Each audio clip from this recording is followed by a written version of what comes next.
વંદે ગુજરાત. વિદ્યાર્થી મિત્રો નમસ્કાર. આજના વર્ચ્યુઅલ ક્લાસ ટ્રેનિંગ પ્રોગ્રામમાં આપ સર્વેનું હાર્દિક સ્વાગત છે. હું ડીવી ઠકરાર આઈટીઆઈ ગોંડલ ખાતે સુપરવાઇઝર ઇન્સ્ટ્રક્ટર તરીકે સર્વિસ કરું છું. આજનો આપણો સબ્જેક્ટ છે energy meter, power factor meter અને ફ્રીક્વન્સી મીટર, તેમની રચના અને કાર્ય સિદ્ધાંત. એનર્જી મીટર KWH મીટર તરીકે પણ ઓળખાય છે. એટલે એનર્જી કે kilowatt hour. Kilowatt hour meter kilowatt અવરનું માપન કરે છે. Power factor metre cos5 metre તરીકે ઓળખાય છે. cos5 એટલે પાવર ફેક્ટર.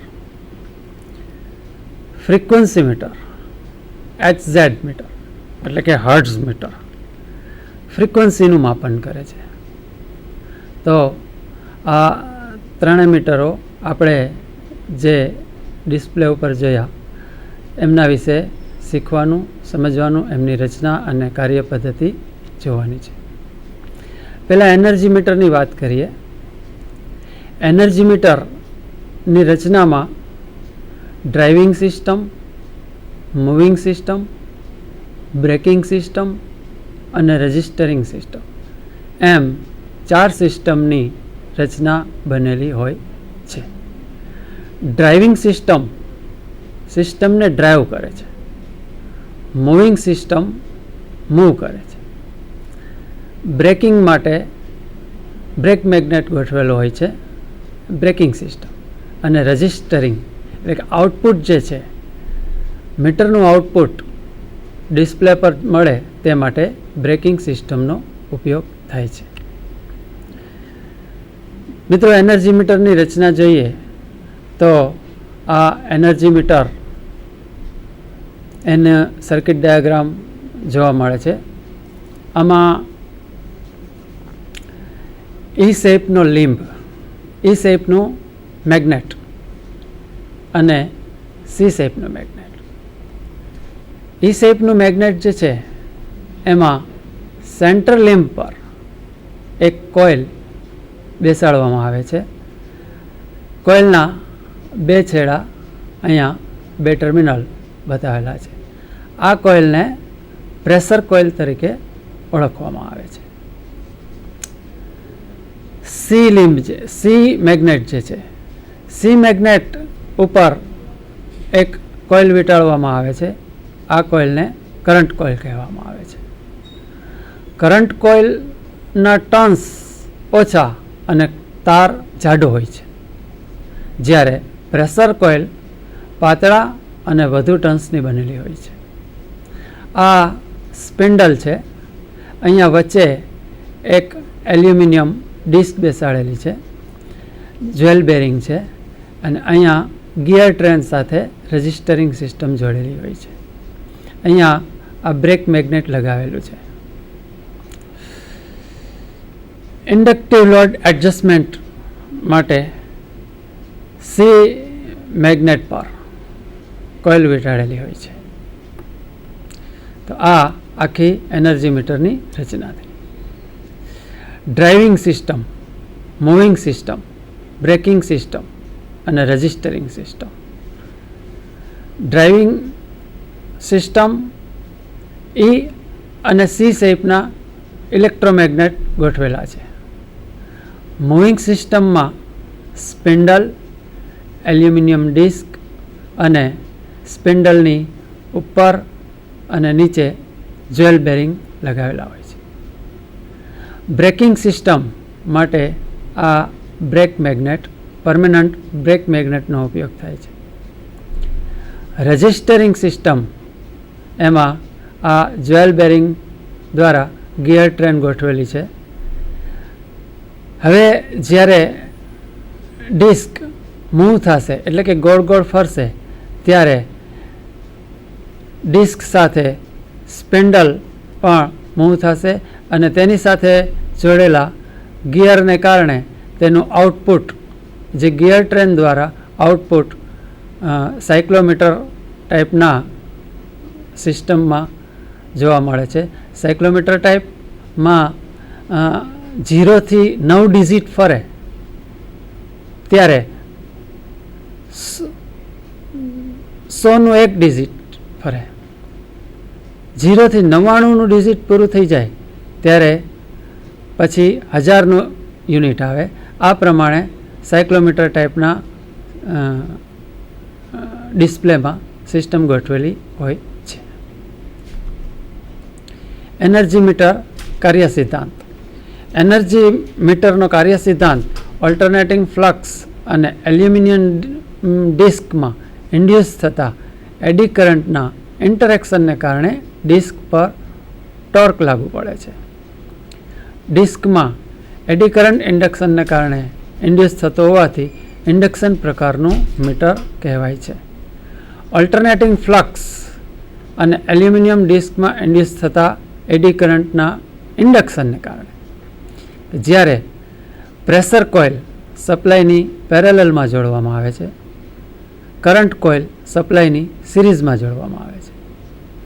એનર્જી મીટરનું જ્યારે કનેક્શન કરવામાં આવે છે ત્યારે કરંટ કોઇલમાંથી પસાર થતા કરંટના પ્રમાણમાં અને પ્રેશર કોઇલ એક્રોસ જે વોલ્ટેજને કારણે તેમાંથી કરંટ પસાર થાય છે તેને કારણે ચુંબકીય ક્ષેત્ર બને છે.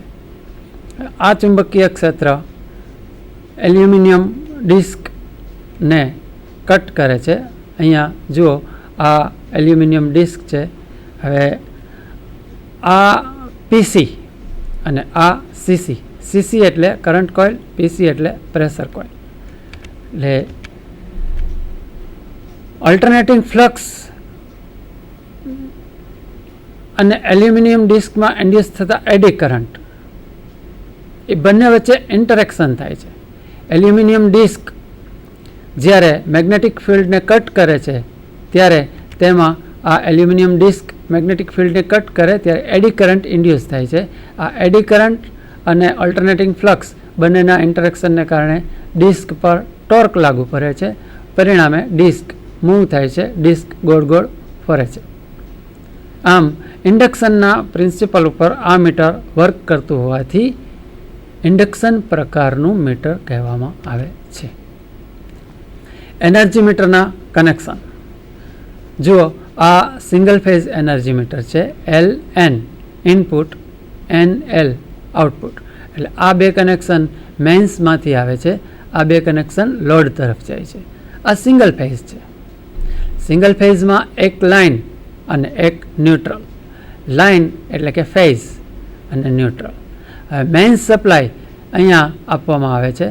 મેઇન્સ સપ્લાય આપીએ ત્યારે મીટર મેઇન્સ સપ્લાય આપીએ અને લોડ જોડીએ એટલે મીટર વર્ક કરે છે. એલ્યુમિનિયમ ડિસ્ક ફરવાનું ચાલુ થાય છે. અહીંયા L અને આ L આ બંનેની સિરીઝમાં કરંટ કોઇલ લાગે છે અને પ્રેશર કોઇલ L અને N એટલે કે લાઇન અને ન્યુટ્રલ વચ્ચે લાગી છે. કનેક્શન માટે LN ઇનપુટ ટર્મિનલમાં ફેઝ વાયર છે એ L પર આપવાનો, ન્યુટ્રલ વાયર N પર આપવાનો. એટલે આ બે કનેક્શન મેઇન્સમાંથી આવશે. લોડ અહીંયાથી લેવાનો છે, N અને L આ બે ઉપરથી લોડ લેવામાં આવે છે. લાઇન આઉટપુટ અને આ ન્યુટ્રલ આઉટપુટ. 3 ફેઝ મીટર જોઈએ તો મિત્રો 3 ફેઝમાં આકૃતિમાં જે દર્શાવેલ છે 3 ફેઝ 4 વાયર છે. એટલે કે 3 ફેઝ 4 વાયર સિસ્ટમમાં 4 વાયર હોય છે, R, Y, B અને N. તો અહીંયા R input, R output, B input, B output, Y input, Y output. આ ન્યુટ્રલ લિંક સાથે જોડાય છે અને અહીંયાથી આઉટપુટ. એટલે આ કનેક્શન લોડમાં જાય છે. આ કનેક્શન 3 ફેઝ મેઇન સપ્લાયમાંથી લેવામાં આવે છે. એટલે 3 ફેઝ મેઇન સપ્લાયનો R ફેઝ અહીંયા આપવાનો, બી ફેઝ જે છે અહીંયા આપવાનો, વાય ફેઝ અહીંયા, અને ન્યુટ્રલ અહીંયા ન્યુટ્રલ લિંક સાથે.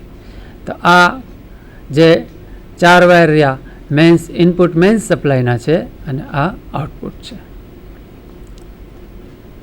Power factor meter, dynamometer type power factor meter અહીંયા બતાવેલું છે. ડાયનામોમીટરના સિદ્ધાંત પર કાર્ય કરે છે. Power factor meter power factor માપે છે.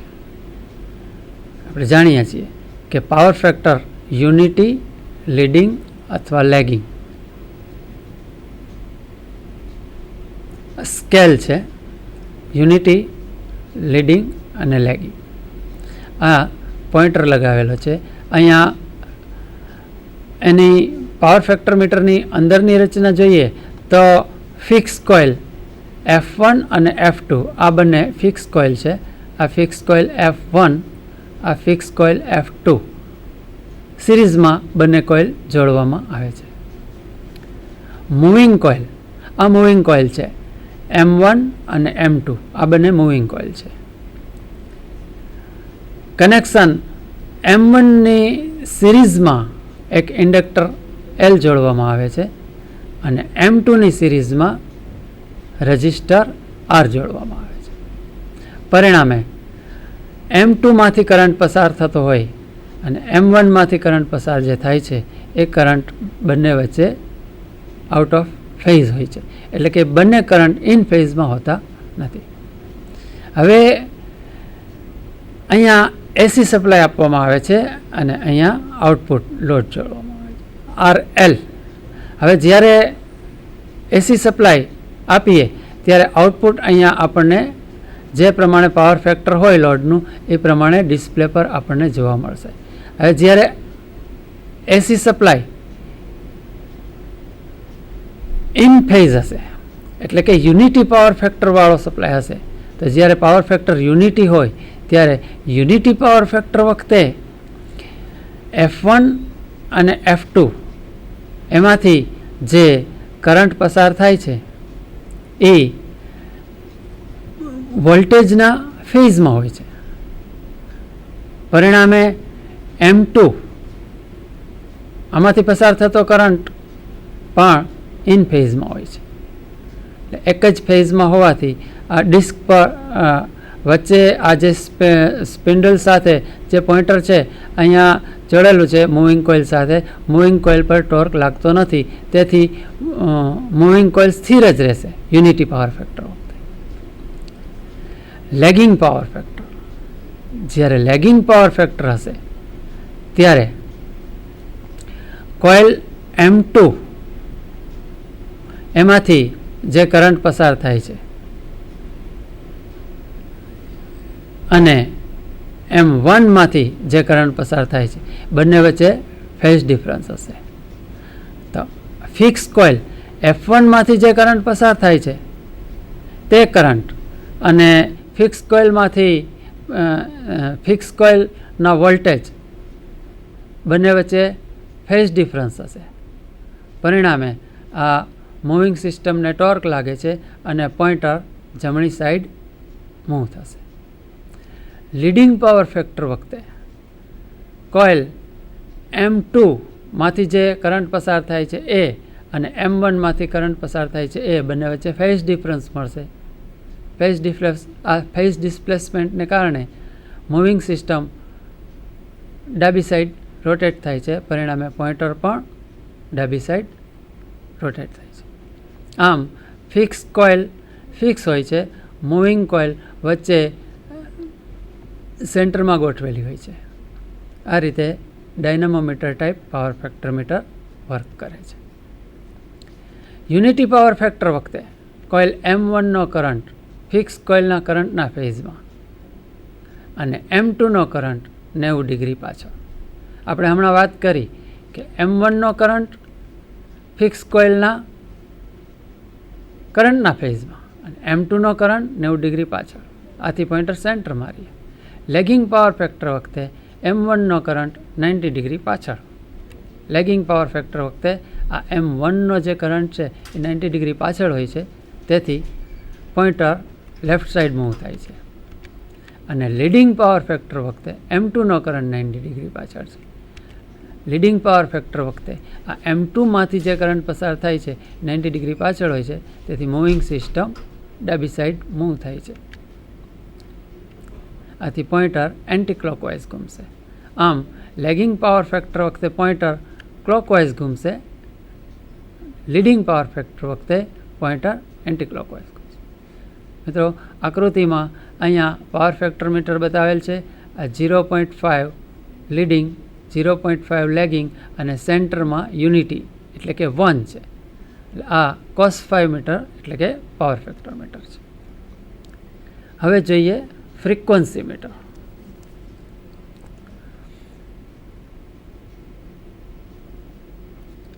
Moving iron frequency metre.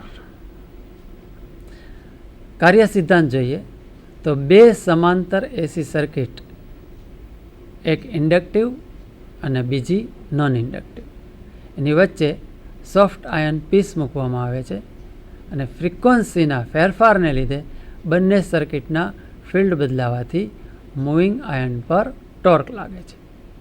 બે સમાંતર એસી સર્કિટ, અહીંયા જુઓ, કોઇલ A1 A2 અને B1 B2 સિરીઝમાં જોડવામાં આવે છે. આ કોઇલ A1 છે, આ કોઇલ A2 છે. બંને કોઇલનું સિરીઝમાં કનેક્શન કરેલ છે. એવી જ રીતે કોઇલ B1 અને કોઇલ B2 બંને કોઇલ સિરીઝમાં જોડવામાં આવે છે. વચ્ચે સ્પિન્ડલ પર સોફ્ટ આયન પીસ, અહીંયા એક સોફ્ટ આયન પીસ મૂકવામાં આવે છે. કંટ્રોલિંગ ટોર્કની આ પ્રકારના મીટરમાં જરૂર પડતી નથી, કારણ કે બે બળની અસર નીચે આ વર્ક કરે છે. તો જ્યારે A1 A2 B1 B2 સિરીઝમાં જોડી વચ્ચે સોફ્ટ આયન મૂકી અને જ્યારે સપ્લાય આપવામાં આવે છે, ત્યારે એક નોન ઇન્ડક્ટિવ અને બીજી ઇન્ડક્ટિવ બને છે. ફ્રીક્વન્સીમાં જે કાંઈ ફેરફાર થાય છે, પરિણામે બંને સર્કિટના ફિલ્ડ બદલાય છે. કોઇલ A1 A2 એની સિરીઝમાં અહીંયા એક ઇન્ડક્ટર LA જોડેલો છે અને એની એક્રોસ રજિસ્ટર RA મૂકવામાં આવ્યું છે. એવી જ રીતે કોઇલ B1 B2 બંને સિરીઝમાં જોડેલ છે અને રજિસ્ટર RB તેની સાથે સિરીઝમાં જોડી અને તેની એક્રોસ ઇન્ડક્ટર LB મૂકેલું છે.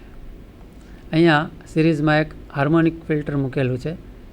હવે જ્યારે ફ્રીક્વન્સી 50 હર્ટ્ઝ હશે, ત્યારે આ સોફ્ટ આયન પીસ પર ટોર્ક લાગશે નહીં, ડિફ્લેક્ટિંગ ટોર્ક લાગશે નહીં. ફ્રીક્વન્સીમાં કાંઈ પણ ફેરફાર થશે એટલે કોઇલના આ સેટમાં કરંટમાં ફેરફાર થશે. કરંટમાં ફેરફારથી પોઈન્ટર ડાબી સાઈડ અથવા તો જમણી સાઈડ મૂવ થશે અને તે રીતે ફ્રીક્વન્સી બતાવશે. તો આ મૂવિંગ આયન ફ્રીક્વન્સી મીટર. બીજું એક ફ્રીક્વન્સી મીટર છે vibrating reed type frequency meter. Common bar પર જુદી જુદી શીટ મેટલની રીડ ફિક્સ કરવામાં આવે છે. આ એક કોમન બાર છે. આ જુદી જુદી શીટ મેટલ રીડ છે. અહીંયા આ એક કોઇલ છે, કોઇલને એસી વોલ્ટેજ આપવામાં આવે છે. આ vibrating reed type frequency meter છે. આ સિદ્ધાંત ઉપર કામ કરે છે. જ્યારે કોઇલમાંથી કરંટ પસાર કરવામાં આવે ત્યારે ફ્રીક્વન્સીના પ્રમાણમાં જે તે રીડ વધારે કે ઓછી વાઇબ્રેટ થશે. એટલે જુદી જુદી રીડ અહીંયા કોમન બાર પર ફિટ કરેલી છે. અહીંયા આ રીડ ટાઈપ ફ્રીક્વન્સી મીટર છે. હજુ આકૃતિમાં દર્શાવેલ છે કે આ અત્યારે આ જુદી જુદી રીડમાંથી જે રીડ વધારે વાઇબ્રેટ થાય એ પ્રકારનું આપણે રીડિંગ લેવાનું હોય છે. આમ આ આકૃતિમાં frequency meter vibrating reed type frequency meter દર્શાવેલ છે. અહીંયા જુદા જુદા સ્કેલ અંકિત કરેલ છે જુદી જુદી ફ્રીક્વન્સીના 45, 47, 49, 50થી 55 સુધી, અને વચ્ચે આ રીડ મૂકેલી છે. ફ્રિકવન્સીના પ્રમાણમાં જુદી જુદી રીડ વાઇબ્રેટ થશે. જ્યારે જે ફ્રિકવન્સી હોય, માની લો કે ફ્રિકવન્સી 45 હર્ટ્ઝ હોય, ત્યારે આ 45 હર્ટ્ઝની પાસે જે રીડ છે એ રીડ વધારે વાઇબ્રેટ થશે. તો આ રીડિંગ આપણે ફ્રિકવન્સી તરીકે લેવામાં આવે છે. આમ આ બે વાઇબ્રેટિંગ રીડ પ્રકારના ફ્રિકવન્સી મીટર આકૃતિમાં દર્શાવેલ છે. મિત્રો, આજે આપણે energy meter, frequency meter, power factor meter રચના, કાર્ય પદ્ધતિ જોઈ. આજે તમે લોકોએ જે શાંતિથી સાંભળી અને આના વિશે જે માહિતી મેળવી તે બદલ આપનો ખૂબ ખૂબ આભાર. ધન્યવાદ. Thank you. નમસ્કાર.